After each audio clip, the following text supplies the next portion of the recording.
കല്യാണങ്ങളിലും മരണങ്ങളിലുമാണ് ഇത് തീരുക, സോൾവ് ചെയ്യാൻ.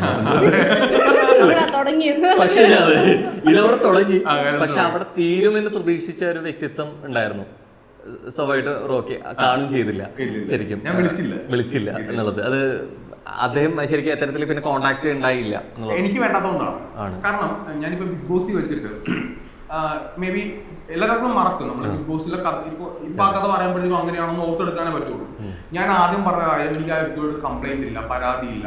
കാരണം ബിബിയിൽ വെച്ച് ഇഷ്യൂ ഉണ്ടായി, അദ്ദേഹത്തെ പുറത്തേക്കുവാണ്, ആ വ്യക്തിയെ പുറത്താക്കുവാണ് എന്ന് പറയുമ്പോൾ ഞാൻ എണീക്കുന്ന അവിടെ വെച്ച് പറഞ്ഞു, പുറത്താക്കണ്ട, എനിക്ക് കംപ്ലൈന്റ് ഇല്ല, എനിക്ക് കംപ്ലൈന്റ് ഉണ്ടെങ്കിൽ മാത്രം പുറത്താക്കിയാൽ പോലും ഞാൻ ചോദിച്ചു. അതൊക്കെ പുറത്ത് വന്നോന്നും എനിക്കറിയില്ല, കാരണം ഒരു എപ്പിസോഡിലും കാണാത്ത ആളാണ്. ബിഗ് ബോസ് അനൗൺസ് ചെയ്തത് സിജോയുടെ തീരുമാനമല്ല, ബിഗ് ബോസിന് കൃത്യമായിട്ടുള്ള റൂൾസ് ഉണ്ട്. അപ്പൊ അതുകൊണ്ട് ഞങ്ങളത് ചെയ്യുന്നു. സിജോയ്ക്ക് ഈ കാര്യത്തിൽ സിജോയിന് ഇടപെടണ്ട എന്നുള്ള രീതിയിലാണ് സംസാരിച്ച് വെച്ചത്. അപ്പം പിന്നീട് എനിക്ക് വോയിസ് ഇല്ല. അപ്പൊ ഞാൻ പറഞ്ഞു, എനിക്ക് കുഴപ്പമില്ല, എനിക്കൊരു പരാതിയില്ല, പ്രശ്നമില്ലെന്ന് ഞാൻ പറഞ്ഞതാണ്. ഇത് ആൾക്കാർക്കിടയിൽ എത്തുന്നുണ്ട്. സിജോ പറഞ്ഞു പരാതിയില്ല. ഞാൻ ഈ പരാതിയില്ല എന്ന് പറയുന്നത് എനിക്കൊരു ഇഷ്യൂ ഇല്ല എന്ന് എന്നെ മെഡിക്കൽ റൂമിലേക്ക് കൊണ്ടുപോയി ഡോക്ടർ കൺഫേം പറഞ്ഞതിന് ശേഷമാണ്. അതായത് സിജോക്ക് ഒരു പ്രോബ്ലം ഇല്ല, ഇവിടെ ചെറിയൊരു സ്വെല്ലിംഗ് ഉണ്ട്, ചിലപ്പോ ആ ഒരു പഞ്ച് കിട്ടിയതിന്റെ സ്വെല്ലിംഗ് ആയിരിക്കാം, നാളെ നമുക്ക് സിജോ ഓക്കെ ആയിക്കോളും കേട്ടോ, ഒരു കുഴപ്പമില്ലെന്ന് പറഞ്ഞു. അപ്പൊ എന്റെ മനസ്സിലുള്ള ധാരണ എന്താണ്, ഞാൻ നാളെ രാവിലെ ആകുമ്പോൾ ഓക്കെ ആവും, പഴയ പോലെ തന്നെ എനിക്ക് ബിഗ് ബോസിൽ എന്ത് ചെയ്യാം, ഈസി ആയിട്ട് എന്റെ കാര്യങ്ങളെല്ലാം ചെയ്യാൻ പറ്റും. ഈ ഇദ്ദേഹത്തിന്റെ പുറത്താക്കലും കാര്യങ്ങളും എല്ലാം കഴിഞ്ഞിട്ടാണ് എനിക്ക് പറയുന്നത് സിജോ കൺഫ്യൂഷൻ റൂമിലേക്ക് വരിക, ഹോസ്പിറ്റലിൽ പോകേണ്ട ആവശ്യമുണ്ട്.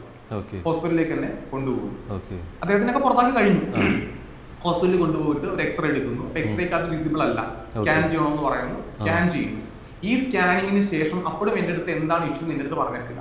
ഞാൻ വീണ്ടും തിരിച്ച് ബിബിയിലേക്ക് വരുന്നു, അല്ലെങ്കിൽ അവിടേക്ക് വരുന്നു. അതിനുശേഷം വീണ്ടും എന്നെ വിളിപ്പിക്കുന്നു. എന്തിനാണ് പറയുന്നത്, സിജോക്ക് സ്കാനിങ്ങിനകത്ത് ഒരു ചെറിയ, അവിടെ ഒരു വളരെ ചെറുതായിട്ടുള്ള രീതിയിൽ അവിടെ ഇങ്ങനെ ഫ്രാക്ചർ വിസിബിൾ ആണ്, അതുകൊണ്ട് നമുക്ക് സർജറി ചെയ്യണം. ഇത് ഞാൻ അറിയുന്നത് ഈ അദ്ദേഹത്തിന്റെ പുറത്താക്കൽ കാര്യം കഴിഞ്ഞിട്ടാണ്. അപ്പൊ ഞാൻ അതിനുമുമ്പ് ഞാൻ പറഞ്ഞു, എനിക്ക് പരാതിയില്ല, നിയമപരമായിട്ട് എനിക്ക് പരാതിയില്ല, ഞാൻ എഴുതി കൊടുത്തിട്ടുണ്ടായിരുന്നു. ഇത് ഈ എഴുതി കൊടുക്കും അല്ലെങ്കിൽ ഈ കാര്യങ്ങളെല്ലാം ഞാൻ ചെയ്യുന്നത് എന്റെ സ്കാനിങ്ങിനും എന്റെ സർജറി ആണെന്ന് ഞാൻ അറിയുന്നതിന് മുന്നേ ആണ്. ഒരു പക്ഷേ സിജോക്ക് സർജറി ഉണ്ട്, സിജോ ഒരു 28 ദിവസത്തോളം ബിഗ് ബോസ് ഹൗസിൽ നിന്ന് മാറി നിൽക്കേണ്ടി വരും എന്നാണ് പറഞ്ഞിരുന്നെങ്കിൽ ഒരു പക്ഷെ ഞാൻ ആ തീരുമാനം മാറ്റിയേനെ. കാരണം അത് എന്നെ മാത്രം ബാധിക്കുന്ന കാര്യമല്ല.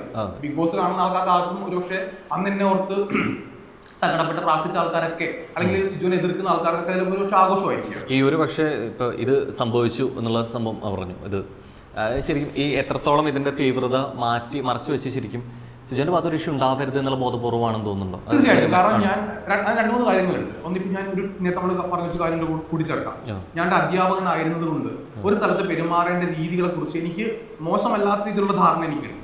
ഇതൊരു പ്രോഗ്രാമാണ്. ഈ പ്രോഗ്രാമിൽ ഒരാൾ എന്നെ കയ്യേറ്റം ചെയ്ത് കഴിഞ്ഞാൽ തിരിച്ച് ഞാൻ അവിടെ വെച്ച് അതേ രീതിയിൽ പ്രതികരിച്ചു കഴിഞ്ഞാൽ ഞാനും അയാളും തമ്മിൽ വ്യത്യാസം ഉണ്ടാവില്ല. പിന്നെ അതിനുള്ളൊരു പ്ലാറ്റ്ഫോം അല്ല ഇത്. ഇപ്പൊ ഇത് ഒരുപാട് കുട്ടികൾ കാണുന്ന, ഇപ്പൊ ഞാൻ അവിടെ വെച്ചിട്ട് മാക്സിമം തെറി പോലും വിളിക്കാൻ ഞാൻ ശ്രമിച്ചിട്ടില്ല. അപ്പൊ എനിക്ക് നന്നായിട്ട് തെറി വിളിക്കാൻ അറിയാം.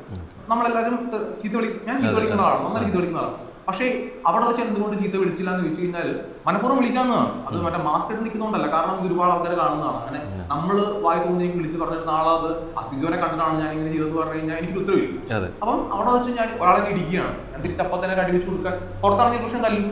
ഇപ്പൊ എന്റെ നാട്ടിൽ വെച്ചിട്ടാണ് ഇപ്പൊ എനിക്കൊരാളെ അറ്റാക്ക് ചെയ്യാണ്, ഉറപ്പായിട്ടും തിരിച്ചടി. കാരണം അത് 2 സ്ഥലം വ്യത്യസ്തമാണ്. ഇത് ആയിരക്കണക്കിന് ലക്ഷക്കണക്കിന് ആൾക്കാർ കാണുന്ന ഒരു പ്ലാറ്റ്ഫോമാണ്. മനഃപൂർവ്വം തന്നെ അവിടെ വെച്ച് ഞാൻ തിരിച്ച് റിയാക്ട് ചെയ്യാവുന്നതാണ്. അതിപ്പോ ഗെയിമിന്റെ ഭാഗമായിട്ടാണ്. ആ സമയത്ത് നമ്മൾ ഒരു അടി കിട്ടി കഴിയുമ്പോഴത്തേക്കും നമുക്ക് ആരുടെ മനസ്സിൽ ഗെയിമൊന്നും പെട്ടെന്ന് വരത്തില്ല. നമുക്ക് ആ സമയത്ത് പെട്ടെന്ന് ആക്ഷൻ റിയാക്ഷൻ ആണ് ഉണ്ടാവുന്നത്. ഇത് കഴിഞ്ഞിട്ട് ബ്രോ ചോദിച്ചുത്തരത്തിലേക്ക് വരാം. ഈ സംഭവങ്ങളെല്ലാം കഴിഞ്ഞ് എനിക്ക് സർജറി ആവും. അപ്പോൾ എന്റെ ലൈഫിൽ ഫസ്റ്റ് ടൈം ആണ് എനിക്ക് സ്റ്റിച്ച് പോലും ഇടുന്നു. എന്റെ ശരീരത്തിൽ ഒരു സ്റ്റിച്ച് ഇടുക, ഒരു ട്രിപ്പിട്ട് ഹോസ്പിറ്റലിൽ കിടക്കേണ്ട അവസ്ഥ പോലും എനിക്ക് ലൈഫിൽ ഇതുവരെ ഉണ്ടായിട്ടില്ല.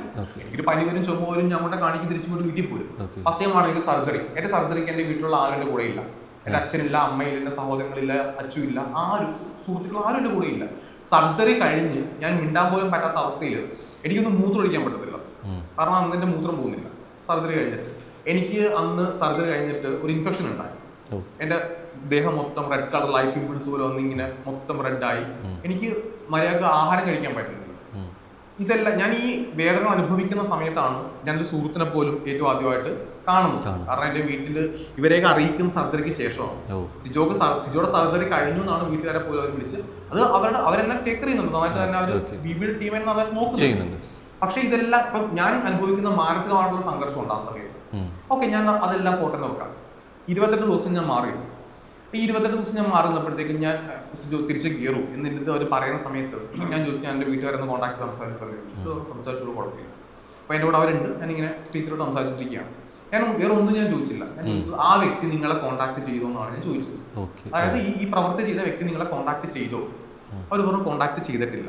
ഞാൻ പറഞ്ഞു ഞാൻ കയറാൻ കുറച്ചുകൂടെ സമയമുണ്ട്, എൻ്റെ ഏതെങ്കിലും സുഹൃത്തുക്കളെയോ അച്ഛനെയോ ആരെങ്കിലും കോൺടാക്ട് ചെയ്തിട്ടുണ്ടോ എന്നുള്ളത് നിങ്ങളൊന്ന് നോക്കണം. എൻ്റെ സഹോദരങ്ങളുടെ സോഷ്യൽ മീഡിയ പ്ലാറ്റ്ഫോമിൽ ഒരു മെസ്സേജ് എങ്കിലും വന്നിട്ടുണ്ടെന്ന് നിങ്ങൾ നോക്കണം. വന്നിട്ടേ ഇല്ല. അപ്പൊ എനിക്ക് മനസ്സിലായി അയാൾ കാണിക്കുന്നത് വെറും ഒരു നാറിയ പരിപാടിയാണെന്ന് എനിക്ക് മനസ്സിലായി. ഇല്ല, അത് മാത്രമല്ല എൻ്റെ ഒരു കാര്യം കൂടെ പറഞ്ഞു, പുള്ളി അത് പുറത്ത് ആഘോഷിക്കുകയാണെന്നൂടെ പറഞ്ഞു.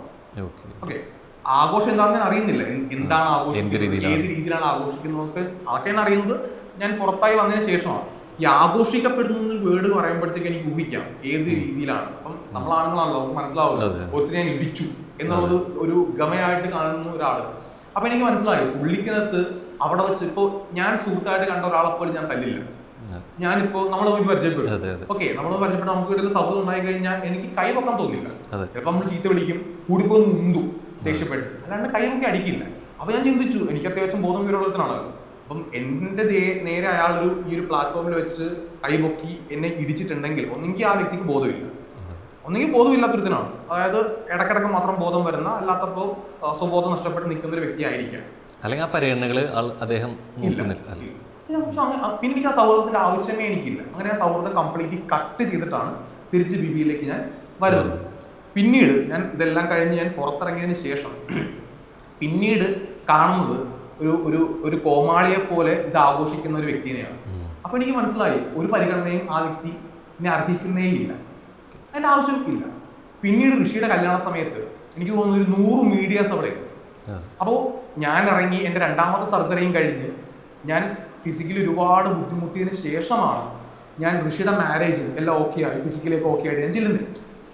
ആ സമയത്ത് എൻ്റെ അടുത്ത് പുള്ളി മീഡിയാസിന്റെ മുന്നിൽ വെച്ചിട്ടാണോ എന്ന് പറഞ്ഞു, സിജു സോറി മാമ. അപ്പൊ ഞാൻ ചോദ്യം ഉണ്ടായിരുന്നു, ഇത്രയും ദിവസമുണ്ട് ഞാൻ ഇറങ്ങിയിട്ട് കുറെ ദിവസമായി, നമ്മൾ ഒരു ഗ്രൂപ്പിലുണ്ട്, എന്റെ നമ്പർ ഇടാൻ വളരെ ഈസിയാണ്. ആ ഗ്രൂപ്പിൽ സിജോയുടെ നമ്പർ ഇട്ടാൻ ഒരുപാട് പേര് എന്റെ ഫോണിലേക്ക് ഒരു മെസ്സേജ് അയക്കാം, സോറി എന്ന് പറഞ്ഞുകൊണ്ട്, അല്ലെങ്കിൽ ഫോട്ടോ അത് വിട്ടേക്കെന്ന് പറഞ്ഞ് മെസ്സേജ് അയക്കാം. എൻ്റെ സുഹൃത്തുക്കളെയോ എൻ്റെ വീട്ടുകാരെ എപ്പോഴൊക്കെയോ കോൺടാക്ട് ചെയ്യായിരുന്നു, എനിക്ക് സർജറി സമയത്ത് കോൺടാക്ട് ചെയ്യാം, അതൊന്നും ചെയ്യാത്ത ആൾ മീഡിയ ഞാൻ കാണുന്ന സമയത്ത് മീഡിയയുടെ മുന്നിൽ വെച്ചിട്ട് കണ്ടന്റിന് വേണ്ടിയിട്ട് എൻ്റെ അടുത്ത് സോറി പറയുമ്പോഴത്തേക്കും അതെടുത്ത് കീശയിൽ വെക്കാനായിട്ട് പുള്ളി ജനിപ്പിച്ച ആളും എന്നെ ജനിപ്പിച്ച ആളും ഒന്നല്ല. അപ്പൊ എനിക്ക് അതിന്റെ ആവശ്യമില്ലെന്ന് കൃത്യമായിട്ട് തോന്നി. 100% ഡ്രാമയായിട്ട് തോന്നിയെന്നല്ല, അത് ഡ്രാമ ആയിരുന്നു എന്നുള്ളതാണ്. നമുക്ക് തോന്നലും ഉറപ്പുള്ളത് രണ്ടാണ്. എനിക്കത് ഉറപ്പുള്ള വിഷയമായി. പിന്നെ എനിക്ക് പിന്നെ എന്തിനു ഞാനത് ഇനി ആ സൗഹൃദം വെച്ച് കഴിഞ്ഞാൽ ഞാൻ മണ്ടനായിരുന്നു, അതിൻ്റെ ആവശ്യം എനിക്കില്ല. അപ്പം നമ്മളെ അത്രത്തോളം ഉപദ്രവിച്ചതിൽ ഒരു രീതിയിലുള്ള ഒരു മനസാക്ഷി കുത്തുമില്ലാത്ത ഒരാളെ ഇനിയും സുഹൃത്തായിട്ട് ഞാൻ സ്വീകരിച്ചു കഴിഞ്ഞാൽ ഞാനല്ല മണ്ടൻ. എനിക്ക് എൻ്റെ ആവശ്യമില്ല.